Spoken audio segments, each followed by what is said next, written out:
வணக்கம். தமிழன் செய்தி களம். உளுந்தூர்பேட்டை அருகே கூவாகம் கூத்தாண்டவர் கோயிலில் திருநங்கைகள் தாலி கட்டிக்கொள்ளும் நிகழ்வு தொடங்கி நடந்து வருகிறது. கள்ளக்குறிச்சி மாவட்டம் உளுந்தூர்பேட்டை அருகே கூவாகம் கிராமத்தில் கூத்தாண்டவர் கோயில் அமைந்துள்ளது. இக்கோயிலில் சித்திரை மாத பௌர்ணமி விழாவை முன்னிட்டு ஆயிரக்கணக்கான திருநங்கைகள் கூடி அரவானின் மனைவியாக ஒரு நாள் வாழ்ந்து மறுநாள் தாலி அறுக்கும் நிகழ்வு நடைபெறும்.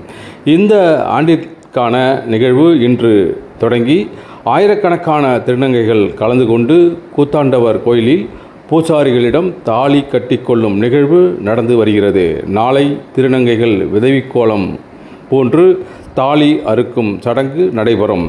இந்த நிகழ்வில் பல்வேறு பகுதிகளிலிருந்து திருநங்கைகள் அதிகளவில் கலந்து கொண்டு வருகின்றன.